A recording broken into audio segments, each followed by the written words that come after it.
Thank you for joining us today. Tonight's webinar is Q&A with a panel of Colorado experts. We're going to be talking about building codes, permits, site prep, and construction. We've got representatives from all three counties with us today in Colorado. Just a little bit, start at the beginning about United Policyholders. We're a nonprofit organization that's been working for 30 years in disaster recovery. We're a trusted information resource and respected voice for insurance consumers across all 50 states. We're not for profit, not for sale. We're funded by donations and grants. We do not take money from insurance companies. We work to be the voice for you to help you with your insurance claims and other insurance issues. We have we are staffed by what we call Team Up, a very small professional staff that includes Carolyn Waters, who is on with me today. Myself, Valerie Brown, I'm Senior Program Officer for United Policyholders, and then Carrie Waite, who is our Colorado Recovery Coordinator. Today, we're featuring our government and nonprofit partners, and then we also have volunteers that we plug into the various other webinars that we do. Our Survivor to Survivor, where we have previous catastrophic loss survivors who are paying it forward, consumer-focused professionals, and then volunteers who have retired, who were professionals who've retired in the space and want to share their expertise.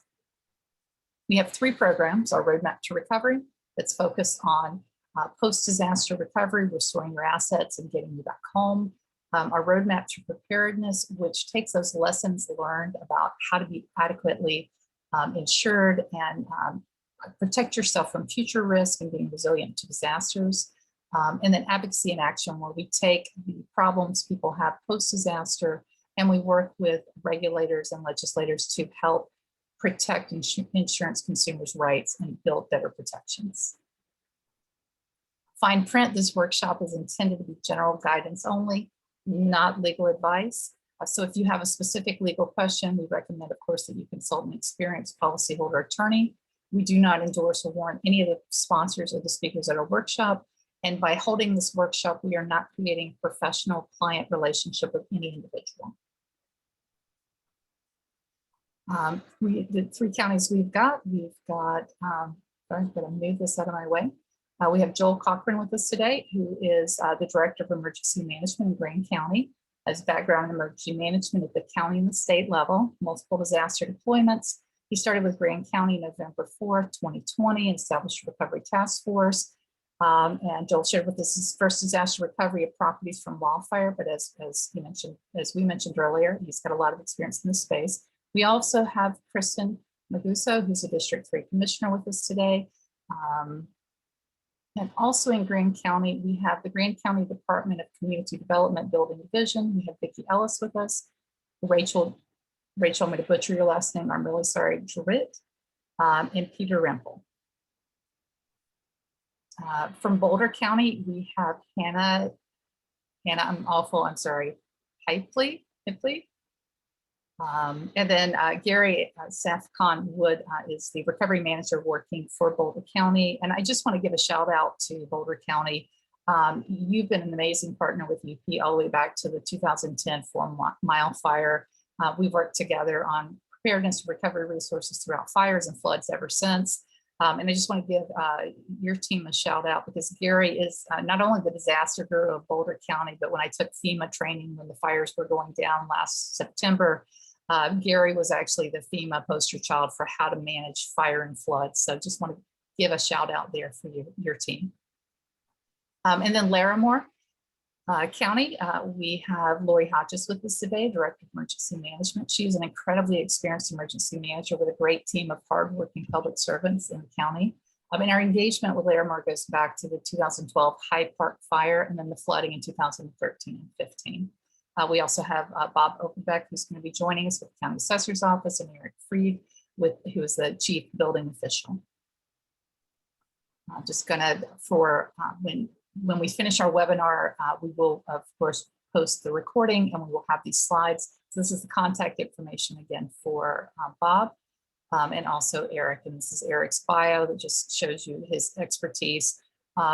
Everyone, your county officials and your elected officials have been working really hard under incredibly stressful circumstances, post-fire, dealing with COVID and all of this. And I do want to give a kudos to all of you, because this has been an incredibly difficult disaster to recover from, and you've all done a stellar job. And I feel like we can say that because we, again, work in all 50 states, and we've seen lots of disasters across the nation, and your teams are working really hard for you. So we're going to start with there's a series of questions that we're posing for each county. We're going to start with Grand County and ask for answers to those questions, and I will mute myself when we get to that. And then we'll have Boulder County address these questions, and then Larimore County. If you have any questions that you would like to address to the officials and the staff in your county, please go to the Q&A function at the bottom of the screen. You'll see a little red tab that says Leave on the far right. And then to the left of that, there should be a Q&A, and you can post your question there. We do ask that you please put the county that you are directing it to at the beginning of your question so that we can direct it to the right person. And on that note, I am going to turn this over to Grand County. And Joel. Okay, thanks very much, and good evening. Joel Cochran, I'm the Emergency Management Director for Grand County. It's great to be with you and echo all of the great work that UP's done for us in our community, and really the strength of our residents here to recover. And our team asked me to go first, and that means I just can't answer the first 3 questions, but I can answer the 4th one.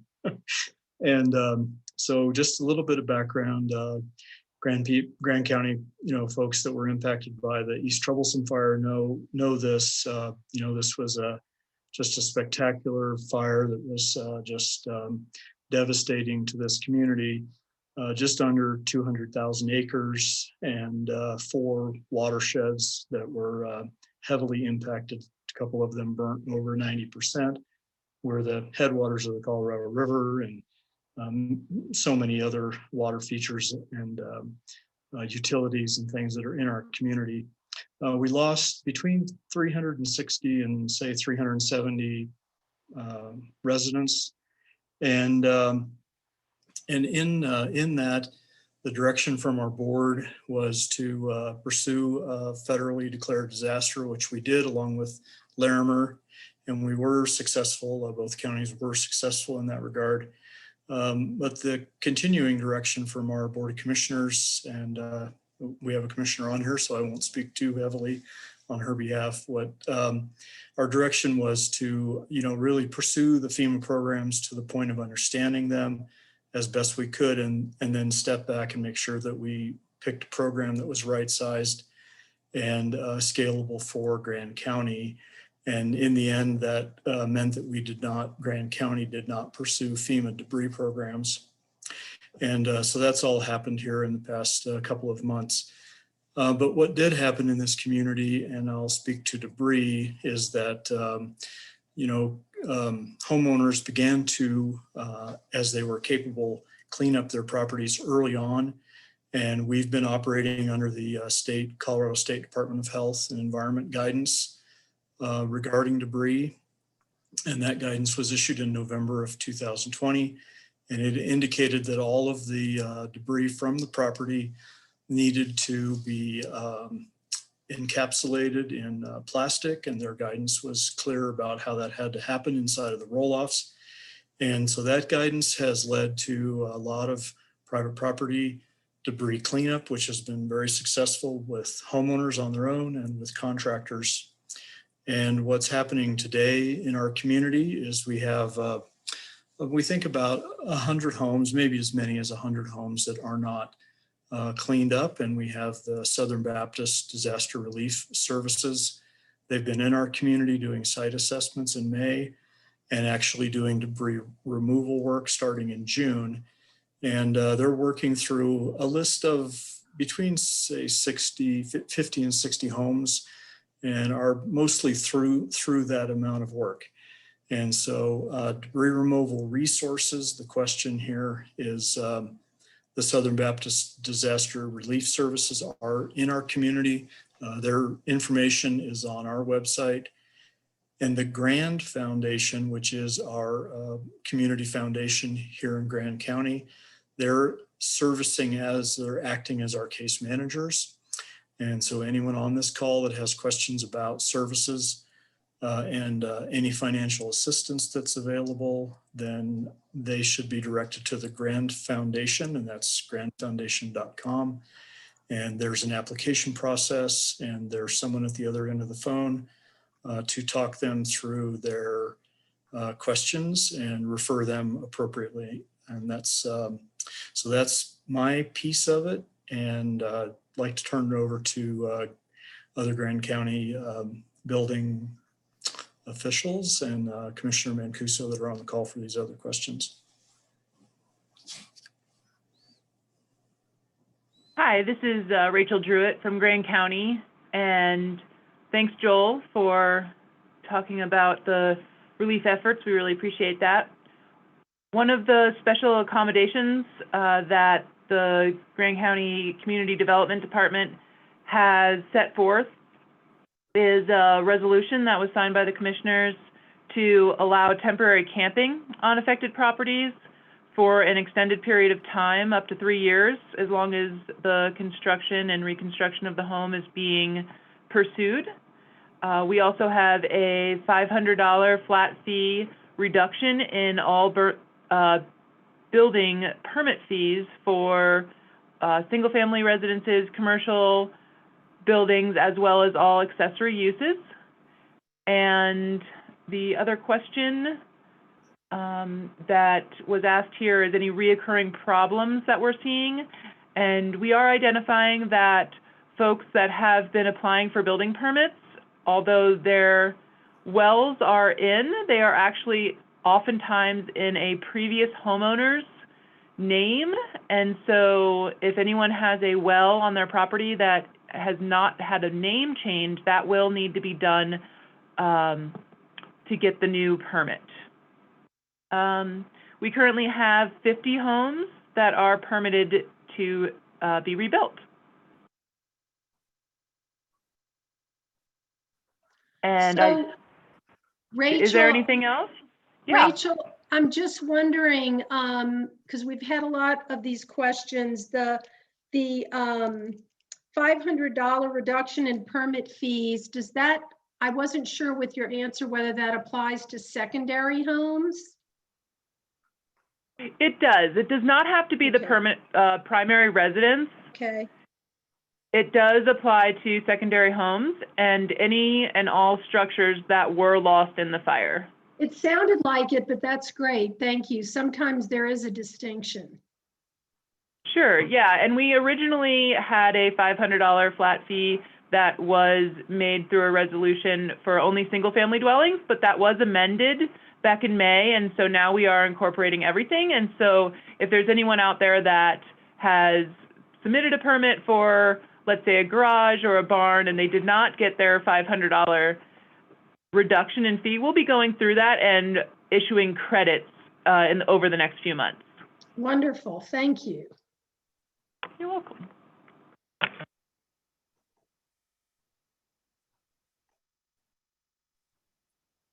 So anyone else with Grand County that needs to share any information? Are we good?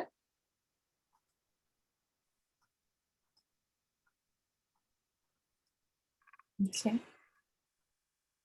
So if there being no one else, we will move over to Boulder County. Thank you, Hannah, again for joining us.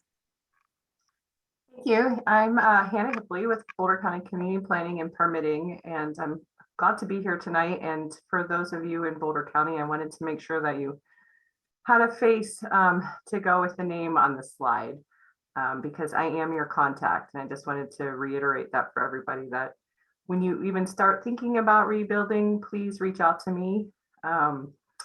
Boulder County has adopted a set of special regulations that facilitates and streamlines the rebuilding process. There is a deadline for submitting a building permit under these regulations, which is February 25th, 2023. As far as the debris removal program goes, most folks have cleaned up their sites, and they did that pretty early.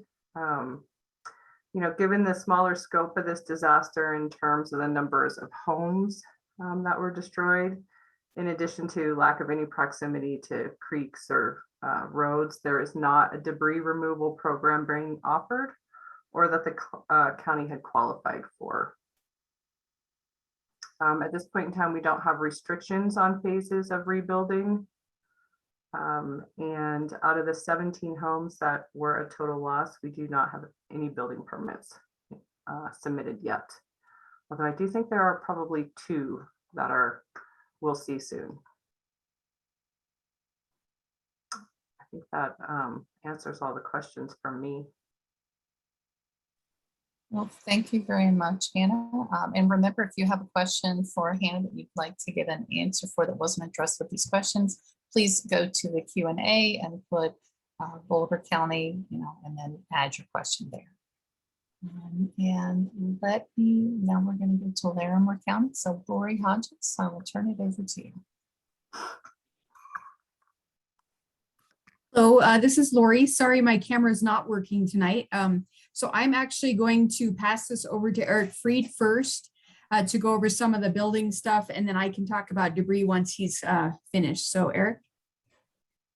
Yeah, so we didn't have quite as many homes lost as Grand County. I think we had roughly 220 homes and another 200 utility buildings noted, but there are probably more utility buildings than that. And most of those were secondary homes. So what we did do is, and if you go to our website at larimer.org/building, there's a link there to our whole emergency recovery program that was in our slide as well. But we did a couple things for homes. We do have a fee reduction program of up to $1,000 for homes, as long as you were the owner at the time of the fire and your home was under or uninsured, and it was either legally built with a permit or it was non-conforming, meaning it was built prior to January 1st, 1972. If it wasn't built with a permit in the first place, we're going to have to talk about that. And up to $500 for utility buildings. That's not for each utility building, but in total on the property. And we are trying to fast track plan review on permits for replacement of primary homes, not the secondary homes, not the garages or shops or sheds, but if it was a primary home, we're trying to get to those faster than our usual 6 to 8 weeks. We're trying to do those in about 2 to 3 weeks. We've had about, jumping around a little bit, but we've had 10 issued permits for residences as of this week, another 6 that are in the application status. We also have reduced procedures for temporary emergency housing. I won't get into the weeds on that. That's on our website. The deadline for all these things, the county commissioners adopted a disaster program or invoked the disaster part of our land use code. And the deadline to take advantage of these things is October 31st, 2023. So a little over 3 years after when they adopted the program. Recurring problems. The biggest problem we see is that where the Cameron Peak fire was is almost entirely in a high wind area. There are no prescriptive rules in the residential code for building in a high wind area. All the structural plans have to be engineered. And we've tried to get that information out to people. We're seeing some plans come in that an engineer stamped, but they're really, or an architect is stamped, but they're really inadequate. And so then we can't approve the plans, and it goes back and forth between us and the architect or engineer to try to make sure that what's being built will meet current codes and the high wind requirements in our area. So if I had one piece of advice, it would be to make sure up front you hire either a contractor with a relationship with an engineer or get your plans engineered. You can make sure your plans are good. It'll save everyone time going through the plan review process. You do have to meet current codes. So besides the high wind area, there are energy code requirements that are part of the 2018 codes that were not required back then. We'd be happy to talk to you. Our staff on call number for building is on that slide. Please call us. We'll walk you through everything. We'll confer with you everything you need to know. A couple other things to think about. Part of the burn scar area is in a floodplain along the Poudre River. Not many homes lost down there. But if your property is in a floodplain, the first thing you're going to want to do is talk to county engineering, find out what the floodplain status is and whether you can rebuild. If your property was non-conforming in any way, let's say you had more than one home on a property, you can probably rebuild multiple homes, but you need to talk to our planning department about your non-conforming status. And we have reduced procedures for that too, and extended deadlines for replacing a non-conforming structure if that's what was lost. Does your county have restrictions on phases of rebuilding? No, we don't have anything like that. I mean, every home that was lost is, unless they were, in a floodplain or not legal in the first place, can rebuild. We don't have any quotas on how many can be built in any one year. And I think that answered all the building questions. I was going to let Lori talk about the debris removal programs. All right, so this is Lori again. The debris removal programs that we have, one is that we have dumpsters throughout the fire area, and we do have a map with the sandbags and dumpsters that are available for everybody. Those will be available until July 31st. That's when the landfill will stop accepting fire debris. I have asked the landfill if we might be able to extend that for some of the volunteer efforts that are going to be going on that can't happen in July. So I'm just waiting for them to get back to me on that, but I don't think that'll be a problem. So the dumpsters are available for folks to use for fire-related debris. We do have some volunteer groups that are helping out with cleanup of the properties, so that's available as well. If you haven't already connected in with a long-term recovery group, I saw that Phyllis is on tonight as well, and she works in case management there. And then the other program is we are using FEMA money to do private property debris removal and right-of-way debris. So the right-of-way debris program is really the hazardous trees along county right-of-ways. We're removing all those. We're removing the slash along county right-of-ways to make sure there's no hazards. We are removing some debris along streamways that could, those dead trees that could fall into the stream and then cause a blockage. We're removing some of that. And then through the FEMA program, we are working with them on private roads to do hazardous tree removal. So most of our communities have already seen our cutting crews and our chipping crews out there doing that work. There are some criteria that have to be met for those trees, but mainly it's any tree that would fall across the road and that could block the road. We want to make sure everybody has good egress and ingress in and out of those areas. So we continue to work with FEMA on that. So those are the big debris removal programs that we currently have in place. Our debris program is actually going to be ending probably about mid-August. They're working really fast. They have 3 crews out there. So I do think that by mid-August, we'll be done at least with the hazard tree removal and all of the right-of-way debris removal efforts that we've got going on. And then we'll just have to kind of see on a case-by-case basis if we have some kind of a problem that might impact public infrastructure. We might have to take care of that. I did meet with the Board of Commissioners today regarding some of the post-fire flood concerns that we're having regarding private lands, public lands. We have a whole myriad of different designations for our roads. So we just went over each of those designations about what the county can and cannot do. So now we're all more clear about what that looks like for the post-fire impacts, because we've seen, on private lands as well as public lands, some erosion and some flooding that's been occurring and repetitive loss as well. So we are working through that right now just to see what can be done. And then we have our emergency watershed protection stuff coming up, which is going to be projects for structure protection for individuals, as well as erosion control projects. And the Conservation Corps is out there right now. A lot of our communities have seen them. They're doing the wattles and the seeding in our highest hazard areas. So that's kind of the big stuff that's going on right now. Thank you. Thank you, Lori. So Carrie, I'd like to turn the questions in the Q&A over to you. I'll move to whatever county you start with. I'll move back so that their contact information is highlighted when you address the question. Okay, great. So we have a couple of questions for Grand County. And one of them was, let's see. They want you guys to define camping, tents, RV, and if there are any additional limits they need to be aware of for up to the 3 years from the fire, and assuming it's if rebuilding.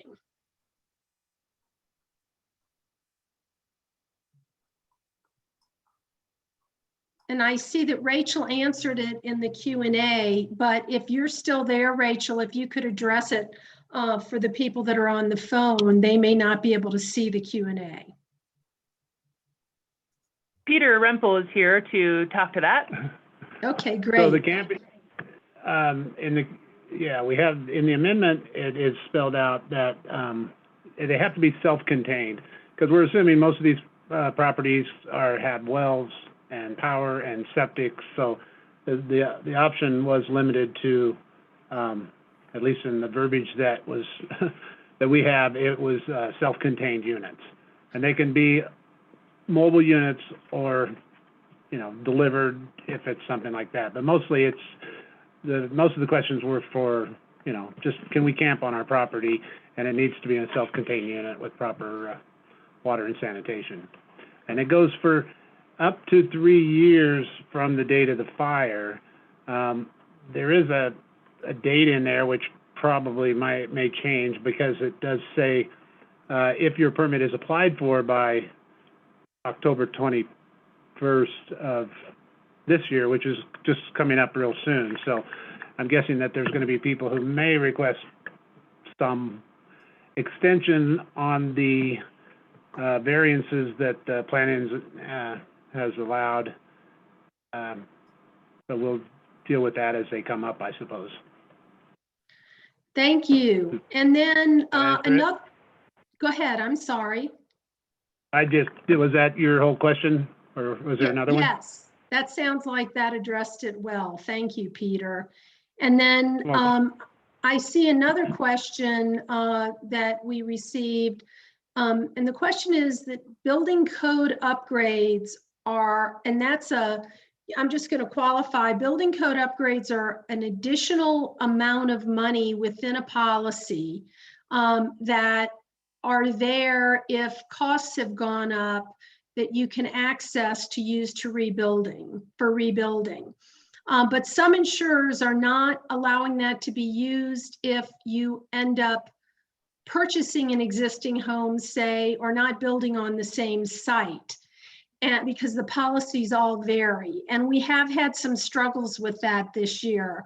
And it is true, as this person points out, that Oregon just passed some regulations, and California already has passed regulation that allow homeowners to use building code upgrades if you buy a home instead of rebuilding a replacement home. We do not currently have that kind of regulation in Colorado. That does not mean that you can't lobby hard to your insurer for that to happen, especially if there's a good reason you would not rebuild, but in the same spot. But currently, UP is working through our Advocacy and Action program, which is one of the 3 programs Val went over, to push new legislation that is consumer policyholder friendly. And as it looks like Eric commented in the Q&A as an answer to that, rightly, that would take a state law. And in 2013, we were successful in getting the Homeowners Act passed that did change and improve regulations for you guys. It didn't help in my fire in Waldo in 2012 or 4 Mile, but we were able to get those changes done in 2013, and that's been beneficial, but we're far from done. So what I would say to you, SG, who asked that question, and anyone else who thinks that there should be better regulations for what insurers will cover and how they respond, that we would be happy to take your comments and to use them in our efforts going forward. It's part of the reason that we do the surveys that we do. We're going to be pushing out a 1-year survey here in several months where we'll ask quite a few questions around that.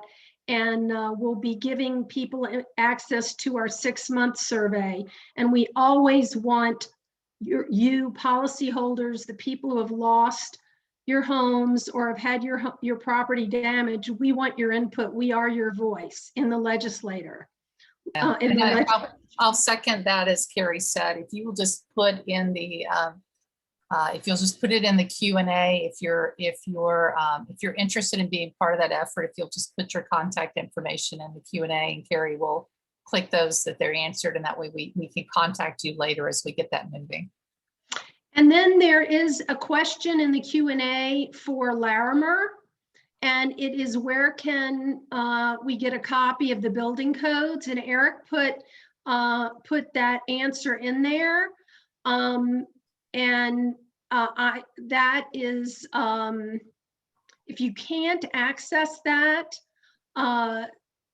answer, if you don't see it or you can't access it, just send me to Kerry, Kerri at uphelp.org. Any question you have about tonight, and I will do my best to connect you with the answers we've gotten or any other resources that we have. Eric, I see you're there. Yeah. Yeah. Well, yeah, it's pretty easy. I mean, if you go to our building department website, which is larimer.org/building, and there's a button you can click on for building codes. And that actually has both our local amendments to the codes, and you can click through to the International Code Council, which publishes the codes.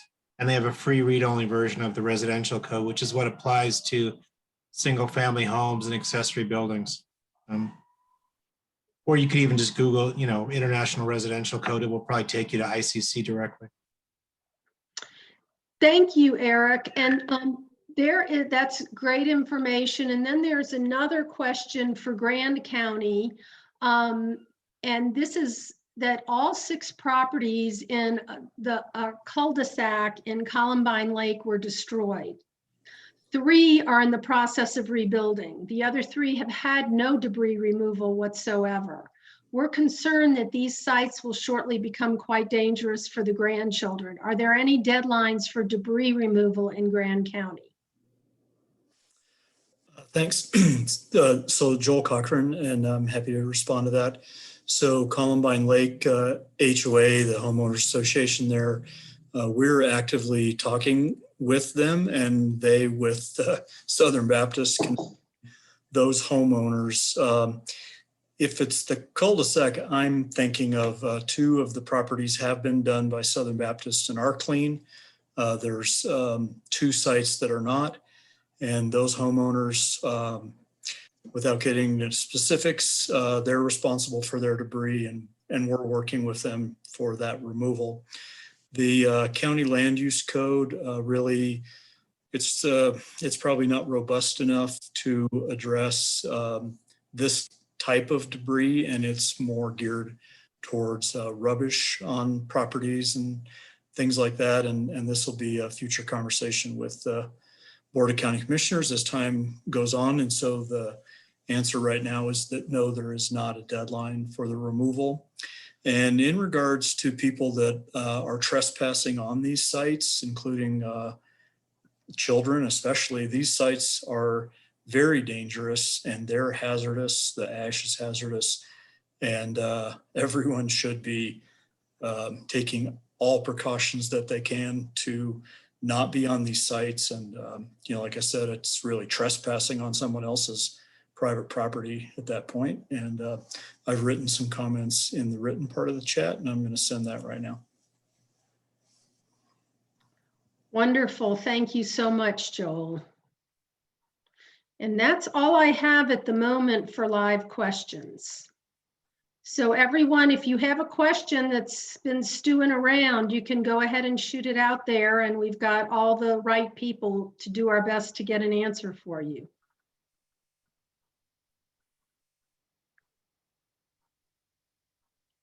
I know we have currently got Bob Overbeck with us, who's a county assessor, and I'm curious, this for Larimer, Bob, if you have any feel or have been hearing anything with regard to the home values relative to people's insurance. Are you hearing from people about this?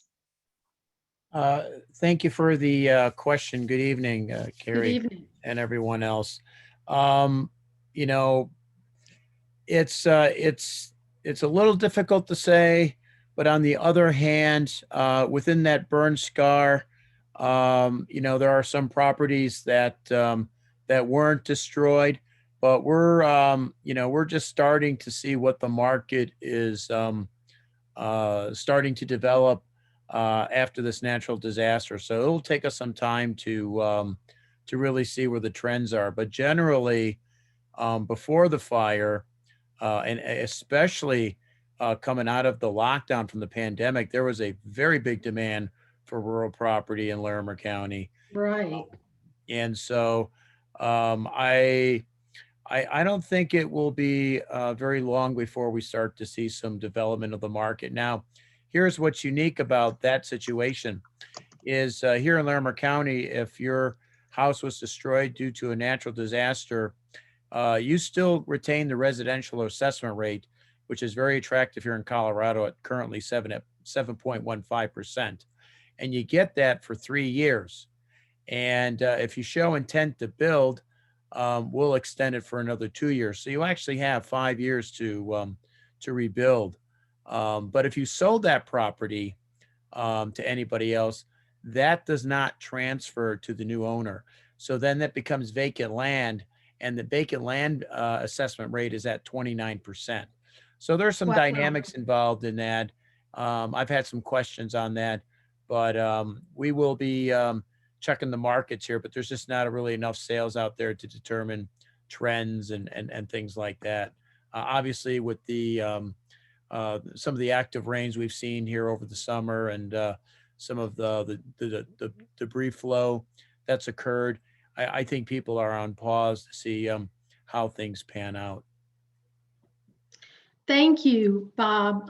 It is a curiosity and adds a layer of uncertainty and difficulty that there are all these different factors going on at the same time as the fire. You know, usually you see a drop in the value of the property, and then it comes back up again later. But everything's kind of crazy right now. So. Well, Thanks. I'll just add, we just went through reappraisal, and it's as of January 1, 2021. The folks who live within that burn scar did receive a Cameron Peak fire adjustment. So as far as the assessor's office goes, assessed values go, they were adjusted lower. Now, what the market will determine, well, that's something else. But we had recognized that there would likely be a decline in market value prices based upon the reappraisal and past natural disasters that we witnessed here in the past. So from the assessor's point of view, we did a Cameron Peak fire adjustment. As far as what the market will determine, that will be another story moving forward. Yes, thank you. Thanks for adding that. I'm sure people are interested in knowing that was accounted for. So there is another question from Grand County here. It says, we have removed debris, but have left the basement foundation until we finalize with insurance. There's a small hill behind us and we worry about the whole backfilling.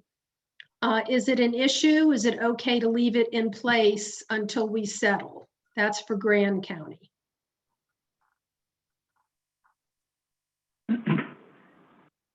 I'll answer that. This is Peter again.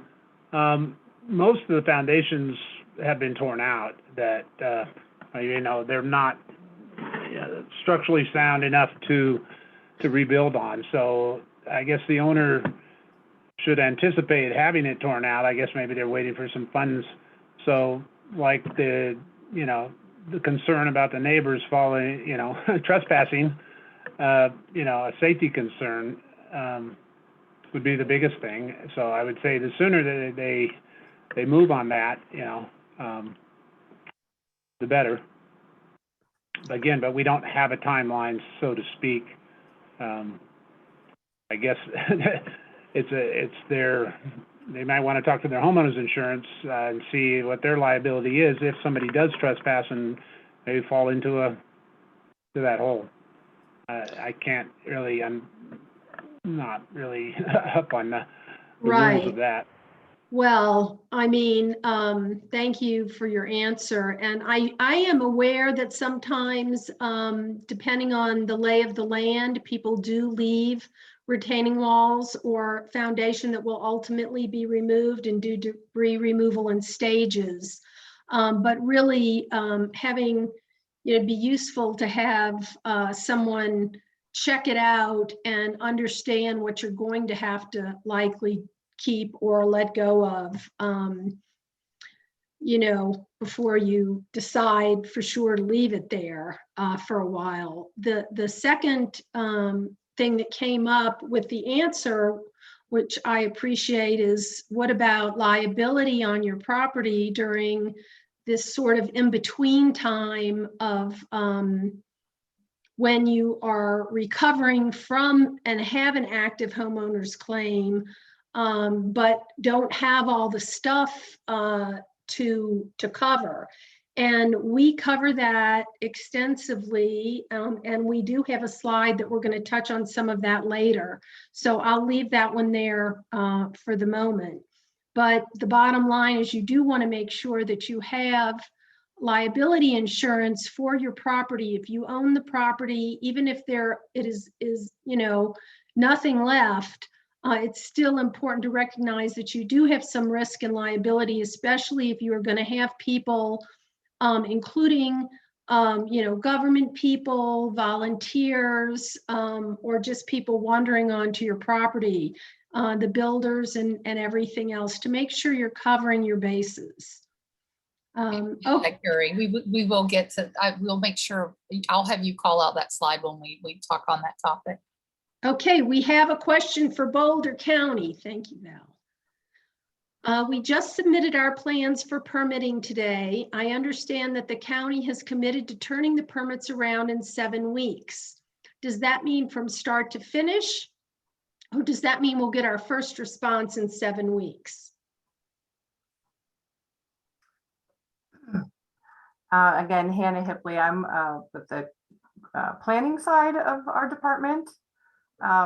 So I'm not 100% certain, but usually I think what that would mean is 7 weeks to issuance. But I can certainly follow up with them and get back with you, Sue. So Hannah's information is up on the screen, and phone number as well as email. And again, anything that you need that you haven't been able to find, or if the email doesn't work that you have, you can shoot an email to me at carrie@uphelp.org, and I will get you their contact information. Then we do have another question for Lori, I think maybe, with Larimer, which was, what about the help with slash removal from private property? These piles could become future fire hazards. And I know Lori addressed some of that, but what about specifically the slash piles, Lori? So through our debris effort, we've let people know that they could put slash in the right of way before our crews came out. And as they were doing the cutting of the trees, they also chipped any slash. If the crews have already been to your area though, they don't come back.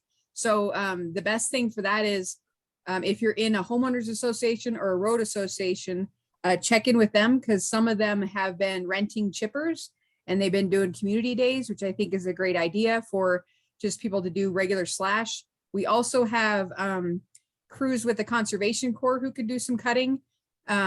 But that would have to be, we'd have to know what the project is. And usually that needs to be at a community level. It's not a one-off. So anytime that you guys can organize as a community and say, here's the thing that we want to get done, we can probably bring some resources to bear on that. It just depends on what it is. So you can always give me a call. My contact information is there. If you email me with kind of the details, then I can go over that with you. But otherwise, there are some groups that have, some communities that have slash piles. There are other communities that through their fire department, they're doing some efforts. So it really depends on where you live within the county, what might be available to you. So you can give me a call and I can go over that with you. Thank you, Lori. And then there's a question asking that Grand address the tax valuation issue that Larimer just discussed, but I'm not sure. I know we don't have the assessor from Grand on the line, so I don't know if any of you guys know if Grand has addressed or if there has been a assessment since the fire to change the tax value, assess tax value of properties since the fire in Grand. Sorry, yeah, that would be a question for the assessor, and we do not know the answer to that question right now, sorry. So what I would direct you to do, SG, is to call your county assessor. And usually if there has been another tax valuation done, you would get a copy of that in the mail. I know sometimes people's mail gets messed up when they're in recovery, but you should be able to go on the website and or call to get that information. That would come from your county assessor. Let's see if we have anything else here.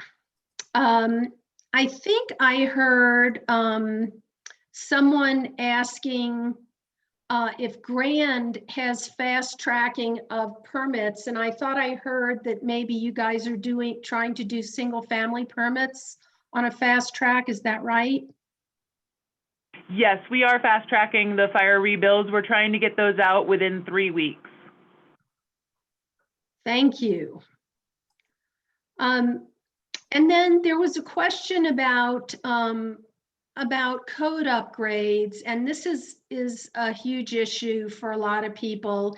In addition to the building increases costs that can address another portion of the policy to get more funds out of your policy to rebuild, there are code and ordinance provisions that most people have in their policies, but you have to demonstrate the changes in the building codes from when your home that you lost was built and today to access those funds. And you have to somehow document that and provide that to your insurance company, usually to trip them agreeing to pay it. This question is about that, and they're, I think asking, excuse me, how would they access that information? Do the counties have any kind of documentation or help in that? And we do have links at the bottom. Val, if you can show the next Grand County slide, there are links like for each of the, and we will get you access to a PDF of this slide deck. So you'll have all this information if you want it. You can see here the Grand County Codes and Amendments link. This gets you right to their listing. And each county has a link like that, but you might also need to speak to someone to get more clarity. And I'm wondering, Peter, can you address that at all? Sure, I can. We've had several or similar questions to that because people, and typically I will ask them or figure out when their house was built and then look up what code would have been in that general time frame. The biggest changes, I think, is the energy code, and so they want to know what the R value was in, 20 years ago that we were requiring and what we're requiring today. And so I give them that information. I don't give them the cost of those products. I just say, here's what the requirement was when that house was built, and here's what it is now. And then I let them take that information wherever they need. Can I add one other thing about an earlier question about the expedited permitting process here? Because in Grand, we always need proof of water, proof of sewer on new home construction, and as well as a bunch of other things. But with the rebuilds, we've sort of waived that, like I said earlier, with the camping, assuming that you know, people have had a septic and they have had a well. And so we, you know, and we check that's when we catch that their name's not on the permit or whatever. It's sometime they get that updated. So we go ahead and can do the review on the house and the planning, site plan and those things, and get the structure approved so that they can get their project started. And then, you know, during that 1 year plus period, whatever it takes them to get that going, you know, they get their wells, everybody needs to get their well inspected and, you know, water checked and those sorts of things, and as well as their septic. Sometimes, usually most of those things have survived, except for some of the maybe inspection ports on septics and pipes that stick up out of the ground, and maybe some of the well heads where they come out of the ground. But so we give them a deferred sort of time to say, you know, prior to the final occupancy of this building, they'll have their well and their septic all up and operational. So that gives them a little elbow room, and that helps us, you know, just move the structural and the planning review forward quicker. Great. Thank you. And that's it for the live questions so far, Val. Well, thank you all. So I want to, I know some of our presenters need to leave. So I just wanted to put out one, you know, quick notice. If you're looking to get an answer, this is your opportunity. As Carrie said, the slide deck will be available to you in PDF format. So you'll be able to follow, you'll have the links and you'll have the contact information as well. We'll give everybody a chance to take a deep breath. We've been going for about 50 minutes now, so it's a long meeting. We know that, and thank you for sticking with us. And I just want to push it back to the 3 counties, Grand, anything that in Grand County, anything any one of you would like to share. I know you've got, your team has got to peel off soon, so I wanted to give you that opportunity. If there's anything that we didn't ask or wasn't asked that you feel would be helpful to share, please take this opportunity to do that. Thank you. This is Joel. I'd like to just talk off topic about sandbagging. One of the other counties brought that up, and it is very important. We have, you know, quite a flood after fire risk here in Grand County, and so we have a self-service sandbag station that is a partnership with Northern Water. And I noticed when I drove through there this last day or so that it's fairly depleted. And we know that, and we'll be replenishing sandbags and straw wattles at the Grand Lake Center is on one of their grounds there.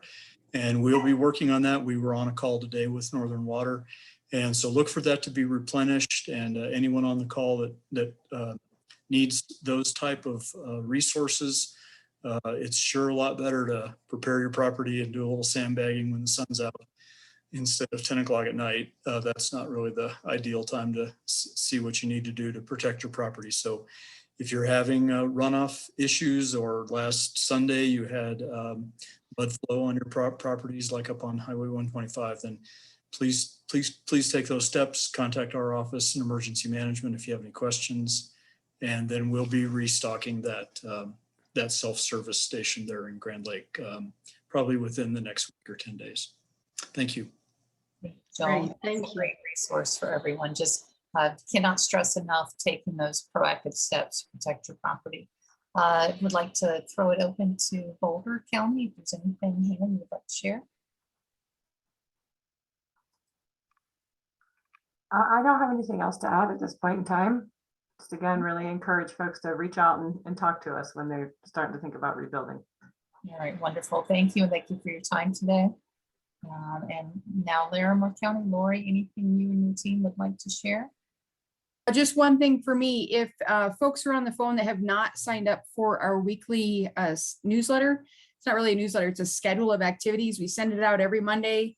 It lets you know which teams are in the area, what they're doing. It also tells you about some community events that are going on and some volunteer efforts. So that might give you guys some ideas as well. So if you haven't signed up for that, send me an email and I can get you hooked up with that. Otherwise, Eric, did you have anything, or Bob, to add?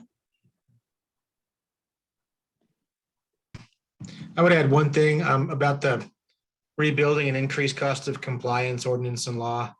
And I thought the answer from, I think, Grand County was excellent, but check with check with us if you're an unincorporated Larimer County, check with your county building department, or if you're in an incorporated town, it may be through the town. Find out what the code was in effect at the time your home was built, find out what the local amendments are, and they can help you. We can help you figure out in general what the changes are. Energy code is probably the biggest one, but there's other changes since the mid 80s. At least in Larimer County, we've adopted, based on the Structural Engineers Association of Colorado recommendations, much higher wind and snow loads. Plans have to be engineered now. They probably didn't have to be engineered back then. So that's an increased cost. So, we can help you in general. It's not possible to figure out specifically every code change between the 1985 Uniform Building Code and the 2018, but we could give you a general idea, which should help you get coverage from your insurance company. Yes, and usually the way that kind of works is you get this code information, the code changes and the dates from your county, and whatever tips they can provide, like Eric just mentioned, and Peter at Grand County, and Boulder has a lot of information on this too that they offer up. Then you would work with your builder or an estimator to determine the difference between what your old house would have cost to build, which is what you recover your insurance from, the old house that was lost. Right. And then the additional amount in code improvements it would cost to build that old house today, not the new house, but if you were rebuilding that original house today. So it's a bit of a process, but it's usually a nice chunk of money, 10, 20% of the face value of your policy, and you're entitled to it. And we have some great guidance on our website around that, and we'll share some of that with you also. Yeah, we have a really detailed video that kind of walks you through how to document that as well. We'll make sure we put that out in the chat. But it helps tremendously to have aware individuals like Eric and Peter and Hannah to direct you to the county information, because that's where you have to start. Well, I'd like to thank all of our county officials and staff for joining us today. Thank you. And I'm going to give everybody a chance to take a deep breath who's staying on. We're going to talk about some insurance claims resources to help you with what we've described at the beginning with our county representatives. And then at the very end, Carrie's going to just give you a really quick review on the knowing your rights and also the regulations that are in your favor with the state. So thank you all thank all of the county people for joining us today. We appreciate you so much. We've been happy to partner with you, and I look forward to continuing to help in this space.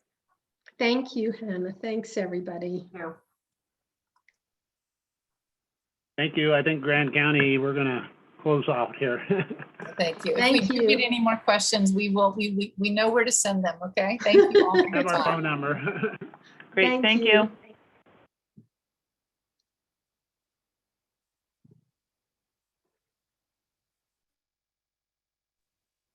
All right, and now that everybody's had a deep breath, we just, like I said, we're going to wrap tonight's meeting with two things. We're going to go through some insurance claims resources to help you with this process. And then, as I said, we'll be talking about knowing your rights, and then the rules and regulations that govern the state of Colorado to help you with this. So if you're new to us today, I just want to point out, if you haven't received a copy of this little yellow book, the Disaster Recovery Handbook and Household Inventory Guide, please email info@uphelp.org to get a copy. If this is our Colorado Wildfire Help Library, it's a tremendous resource for you. A lot of the information from the yellow book is here on the website, and so it's a great tool to help you with that. And I'm sorry for the helicopter going by. We have a very small fire in my community right now, and they're doing the drops by the lake. So hoping everything stays really quiet here. But this great information with sample letters, forms, information in upcoming workshops.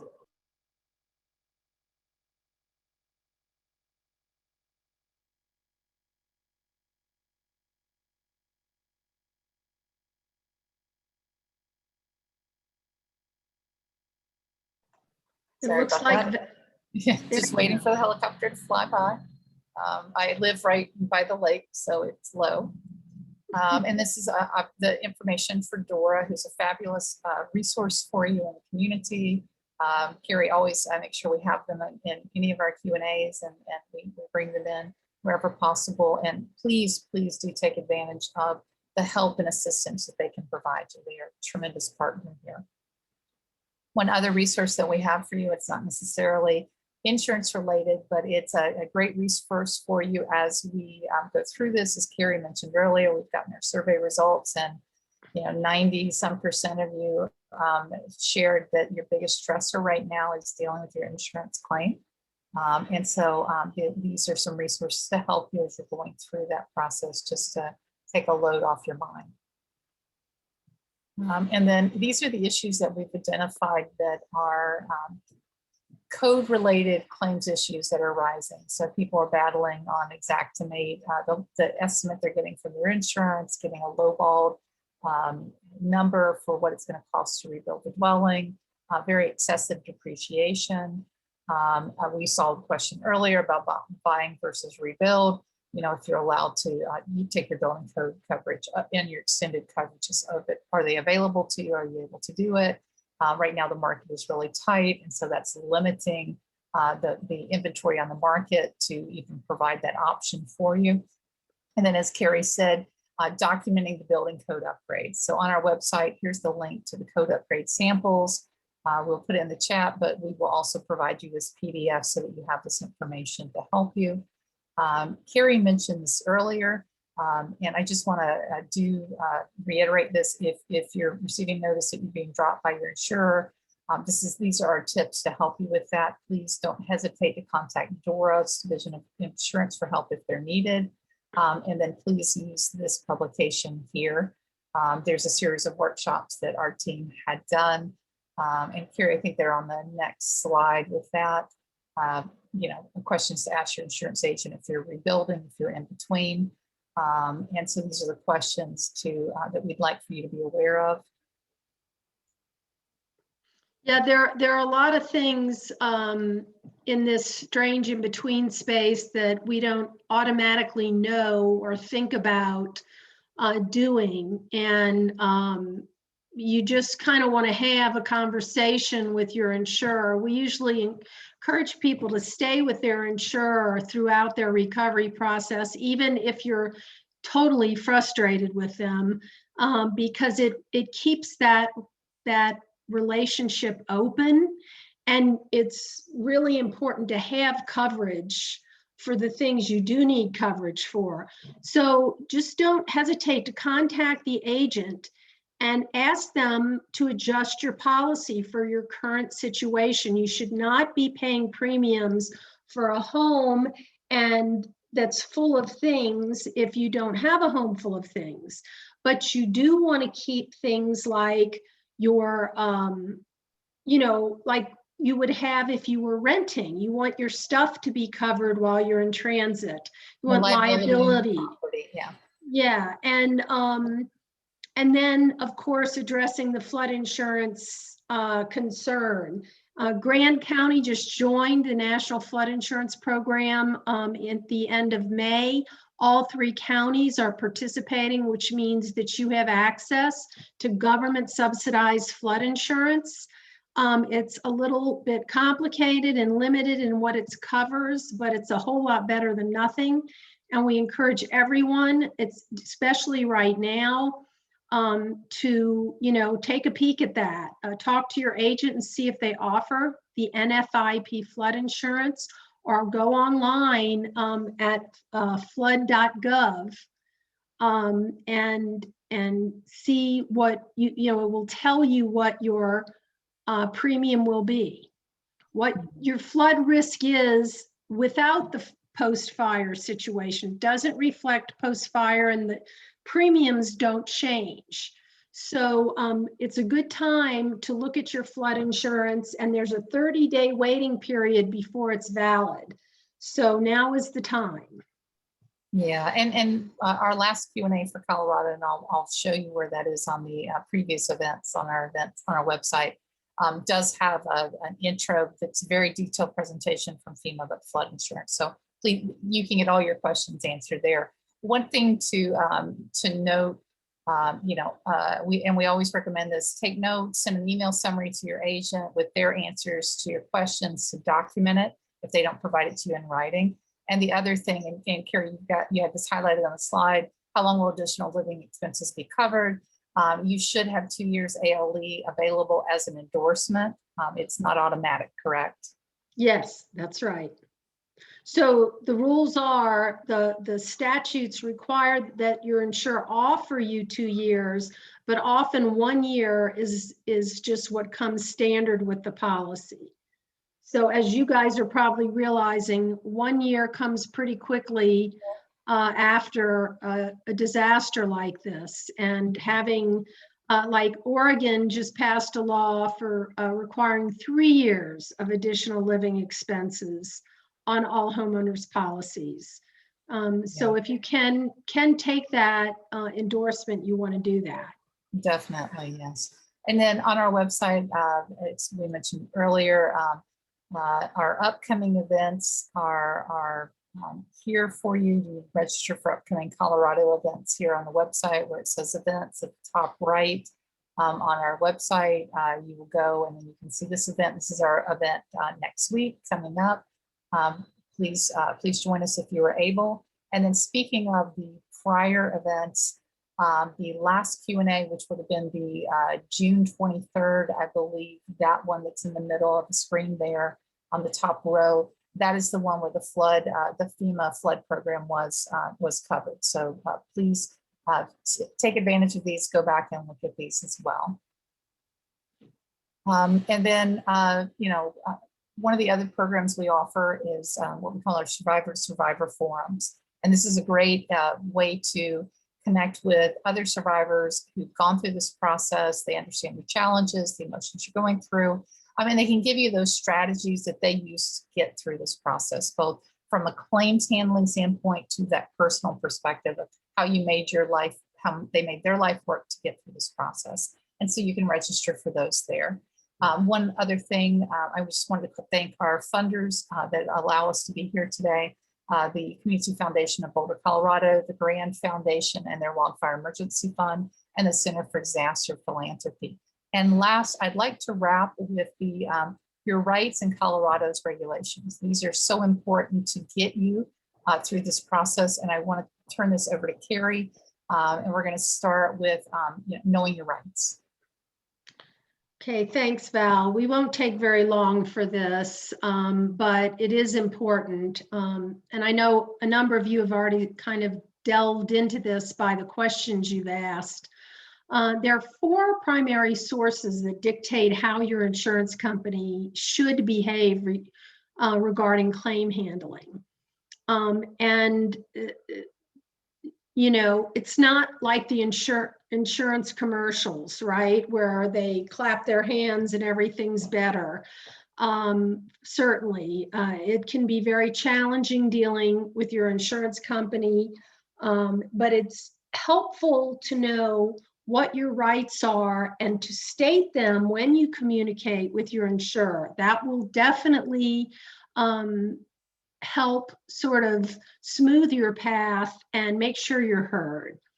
The state insurance laws, the statutes and case laws that relate to fair and unfair claim handling are the first. General state regulations, bulletins and notices that are put out by the Division of Insurance, all kind of come into play. They're often more specific, and a lot of times you'll see specific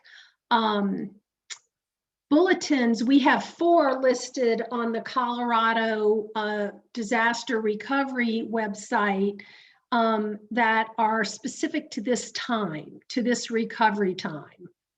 There they are. Thank you, Val. And this is just a partial list of the bulletins that they have, but these are all very, very relevant. And you can find these, click on them, and copy language that makes sense in your communications with your insurer. and tell them, you know, I want you to do this because the Division of Insurance says you should do this. We find that can be very helpful. Okay, Val, sorry, back to the other slide. And then there's the language in your policy. The language in your policy is extremely important. No two are alike. Even if you and your neighbor both have American Family or State Farm, you may not have the same exact policy or endorsements. So it's not just the numbers that may be different, but the actual provisions and language can be very different. And so it's really important that you have a copy of your full certified copy, that policy that was in place at the time that you lost your property, that you lost your home or it was damaged. And, you know, make a full print copy of that and write all over it, highlight it, dog-ear it, do whatever you need to do, and use the language that is in your favor when you communicate with your insurer. And then there's just the general covenant of good faith and fair dealing. And this is, you know, this is kind of the common sense things that courts use when they make decisions. And these are sort of automatically read into the policies, even if the language isn't there.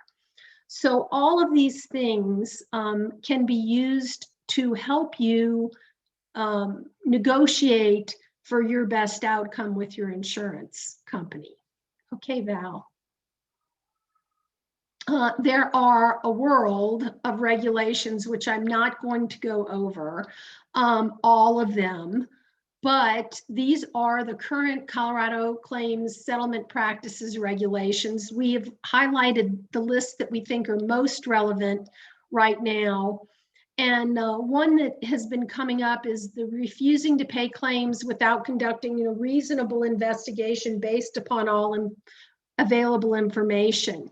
And this would apply if, say, you received a settlement offer on your dwelling from your insurer for actual cash value that was far below your policy limits and far below the reasonable expected cost to rebuild. You would be well within your rights to shoot back communication in writing to your insurer saying, wait a minute, you're supposed to conduct a reasonable investigation based upon all available information. And that should include the real life cost of housing, cost of goods, cost of labor in the county that you're in today, at the date that you actually the day that you lost your property. So there are many different regulations like this that really can be advantageous to help you get your insurer's attention or to help you get through a barrier to the next step to getting your claim resolved in your favor. Okay, Val, next slide, please. Okay, these are just more. This is really important. Your insurance company cannot require you to have your property repaired by a specific individual or entity. They are literally prohibited by Colorado revised statutes from requiring that appraisals or repairs be made by a specific repair business. You get to decide who builds or repairs your home. And requiring that you travel an unreasonable distance to choose a repair business, perhaps because it's less expensive or it's their preferred company, is also not allowed. So there are a number of these statutes that should encourage your insurance to allow you to get a actual fair market estimate of your loss and the cost to rebuild it. And that's what you need to recover your full policy benefits. Thank you, Val. Next slide. So those were just some things that Colorado law prohibits, and then there are a number of things that Colorado law requires. I was really surprised to hear this time around that many people were getting checks from their insurance company without a copy of the statement of loss or the estimate of loss upon which the check was based. And your insurer is required by law to provide you with very specific, detailed documentation of what the money they're forwarding to you is for, so that you can keep track of what remains in the various pots of insurance money and keep the claim moving forward.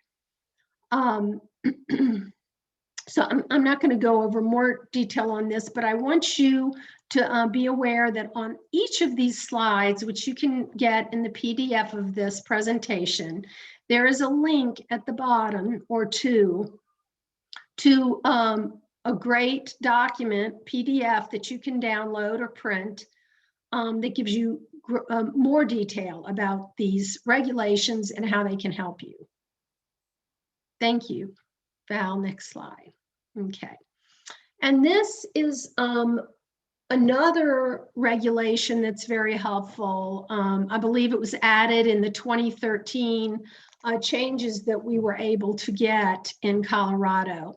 This basically states that you have 365 days after your loss to submit your inventory for contents.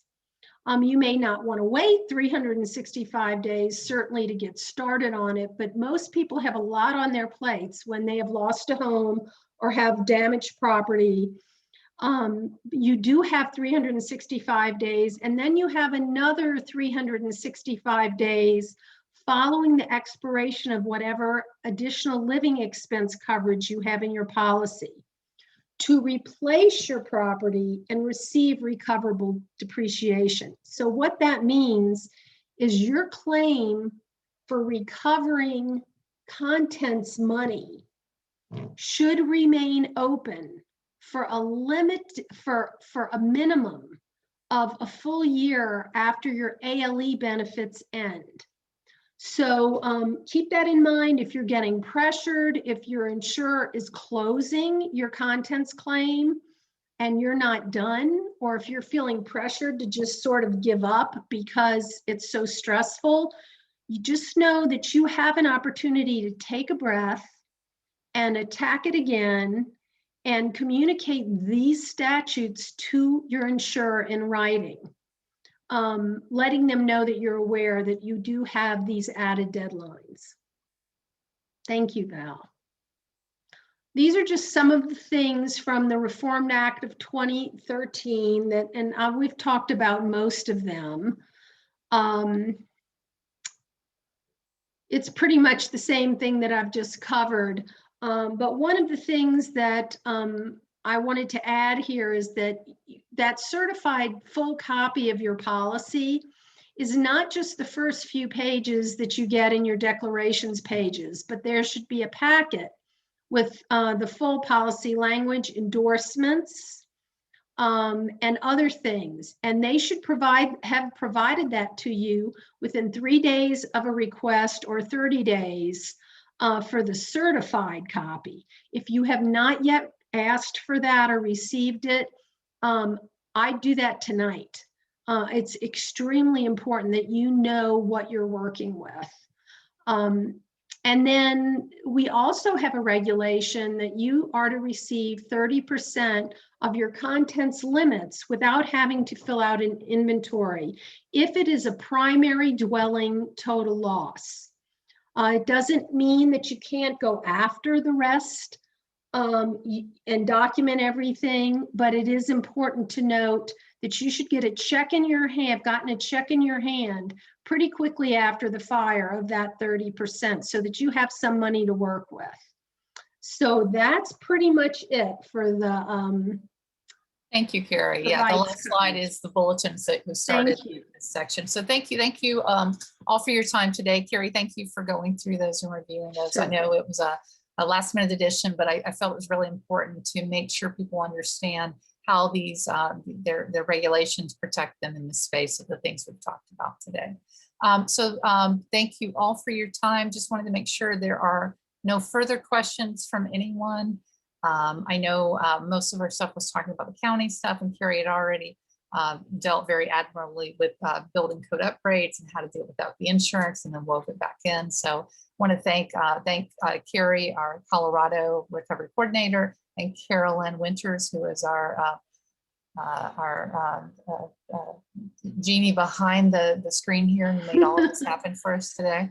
And thank you all for joining us. I know we have our Phyllis with case management here, and we appreciate so much the work they've done, and then Bob Hunnis and Eileen in Grand County, who've been working with the foundation and the Builders Association there to help everyone there. So wanted to call out those partners there and thank you for joining us today.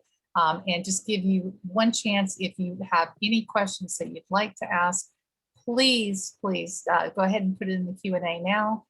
We'll give you just a minute for that, and then we will wrap us up and hopefully get you to dinner, dessert, dessert, coffee, whatever it's going to be tonight.